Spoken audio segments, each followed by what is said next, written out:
फरीदाबाद में दूसरे जिलों व राज्यों से पशुओं के आवागमन व खरीद फरोख्त पर प्रतिबंध लगा दिया गया है। डिस्ट्रिक्ट मजिस्ट्रेट यशपाल यादव ने आदेश जारी करते हुए कहा कि पशु मेलों व जोहड़ व तालाब पर बीमार गाय भैंस आदि पशुओं को ले जाने पर रोक रहेगी।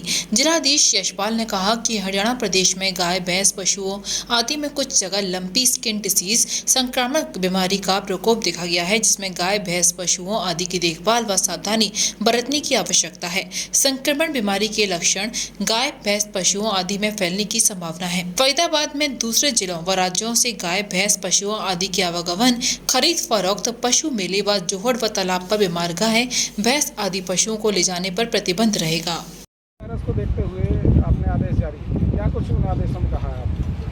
पिछले कुछ दिनों में प्राय देखने में आया था कि पंजाब की तरफ से और पंजाब के साथ लगते हुए हमारे ज़िलों में काफ़ी मात्रा में इस तरह की शिकायतें आ रही थी, जहां पशुओं को स्किन के अंदर गांठें पड़ती हुई नज़र आ रही थी।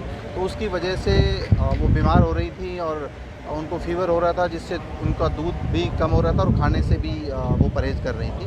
तो गवर्नमेंट की तरफ से हमारे जो माननीय चीफ सेक्रेटरी साहब हैं, उन्होंने सभी जिला उपायुक्तों को ये निर्देश दिया है कि जिस तरह से कोविड महामारी का हमने एक तरह का अरेंजमेंट जिलों के अंदर किया था, उसी तरह का अरेंजमेंट लंपी स्किन डिजीज़ है, इसका भी हम करें और किसी भी हालात में ये आगे ना फैलने पाए, इस सब का इंतज़ाम करें। तो उनकी तरफ से जो डायरेक्शंस थी उसमें ये था कि किसी भी तरह का मूवमेंट पशुओं का ना हो, मेले ना लगें, बाहर से ना आएँ, तो उसके लिए धारा 144 लगा दी है, किसी भी तरह का मूवमेंट नहीं होगा।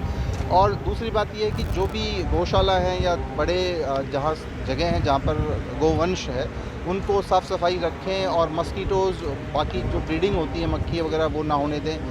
ये सब अगर हम करते हैं, प्लस इंजेक्शंस हमें मिल रहे हैं, वैक्सीनेशन उनका हो जाए, तो उससे उसको कंटेन किया जा सकता है, तो उसका प्रयास कर रहे हैं। लावा इस अवस्था में जो गाय घूम रही है, क्या उन पर भी नज़र रखी जा रही है? हाँ, सभी तरह की हमारा जो म्यूनसिपल कॉर्पोरेशन की तरफ से भी 2 स्पेसिफिक टीम्स इसके लिए बनाई गई हैं और वो लगातार धरपकड़ कर रही हैं। और पकड़ने के बाद में बहुत सारे लोग ऐसे होते हैं जो दोबारा छोड़ देते हैं, तो उनके ऊपर हमने बड़ा फाइन लगाने का अभियान भी शुरू किया है। तो लोगों को भी हम ये अपील करना चाहते हैं कि बाहर उनको ना छोड़ें, अपने यहाँ पर रखें और अगर किसी को भी इस तरह के डिजीज़ का लक्षण नज़र आता है तो तुरंत हमें बताएं ताकि उसका इलाज करवाया जाए। दूसरे राज्यों और जिलों से भी प्रतिबंध लगा दिया गया है पशुओं को लाने ले जाने। ये निर्देश थे, चूँकि बीमारी फैली हुई है इसलिए उसका मूवमेंट कम से कम हो, इस वजह से इस तरह के निर्देश जारी कर दिए गए।